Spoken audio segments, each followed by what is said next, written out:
गौतम अडानी एक ऐसा नाम जो भारतीय उद्योग जगत में एक महत्वपूर्ण पहचान बन चुका है। उनका जन्म 24 जून 1962 को अहमदाबाद में हुआ। गौतम शांतिलाल अडानी, जो एक साधारण व्यापारी परिवार में पले बढ़े, आज दुनिया के सबसे अमीर व्यक्तियों में से एक माने जाते हैं।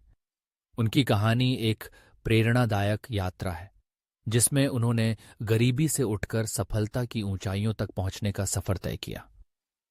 गौतम अडानी की व्यावसायिक यात्रा की शुरुआत 1978 में मुंबई से हुई, जब उन्होंने 16 साल की उम्र में स्कूल छोड़कर हीरा व्यापार में कदम रखा। 1983 में उन्होंने अपने पहले 1 लाख रुपए कमाए। इसके बाद उन्होंने अपने परिवार के व्यवसाय में शामिल होकर प्लास्टिक उद्योग में काम करना शुरू किया। 1983 में अडानी ग्रुप ने पॉलीविनाइल क्लोराइड का आयात करना शुरू किया, जो उनके व्यवसाय के लिए एक महत्वपूर्ण मोड़ साबित हुआ। 1991 में भारत में आर्थिक उदारीकरण की प्रक्रिया शुरू हुई, जिसने अडानी ग्रुप को तेजी से बढ़ने का अवसर दिया। गुजरात सरकार ने 1995 में निजी कंपनियों को बंदरगाह परियोजनाओं का विकास करने के लिए अनुबंध देना शुरू किया और अडानी ग्रुप को मुंद्रा बंदरगाह का विकास करने का मौका मिला। 1998 में मुंद्रा बंदरगाह का संचालन शुरू हुआ, जो अडानी की साम्राज्य की नींव बना।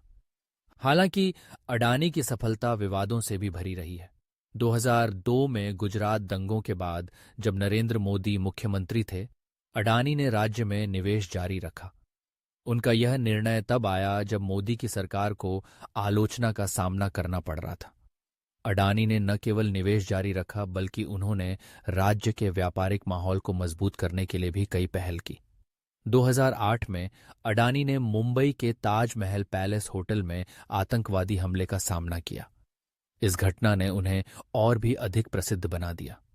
इसके बाद नरेंद्र मोदी के प्रधानमंत्री बनने के बाद अडानी ग्रुप को कई महत्वपूर्ण अनुबंध मिले, जैसे कि विशेष आर्थिक क्षेत्र के लिए पर्यावरणीय मंजूरी। 2018 में अडानी को 6 हवाई अड्डों के निजीकरण के लिए अनुबंध मिले, जिससे उन पर भाई भतीजावाद के आरोप लगे।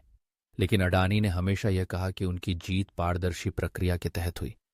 इसके बाद अडानी ग्रुप ने कई कंपनियों का अधिग्रहण किया और अपनी साम्राज्य को और भी विस्तारित किया। 2020 से 2022 के बीच अडानी की संपत्ति में अभूतपूर्व वृद्धि हुई, जो लगभग 10 अरब डॉलर से बढ़कर 125 अरब डॉलर हो गई। लेकिन जनवरी 2030 में एक रिपोर्ट ने अडानी ग्रुप पर स्टॉक मैनिपुलेशन और धोखाधड़ी के गंभीर आरोप लगाए। इस रिपोर्ट ने अडानी ग्रुप के लिए संकट खड़ा कर दिया, जिसके परिणाम स्वरूप उनकी बाजार पूंजी में भारी गिरावट आई।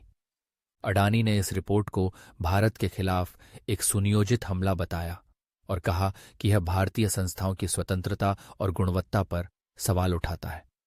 इस विवाद ने अडानी की छवि को प्रभावित किया, लेकिन उन्होंने हमेशा अपने व्यवसाय के विकास और भारत के विकास के प्रति अपनी प्रतिबद्धता को बनाए रखा है। गौतम अडानी की कहानी एक ऐसे व्यक्ति की है जिसने अपने दृढ़ संकल्प और मेहनत से सफलता की ऊंचाइयों को छुआ।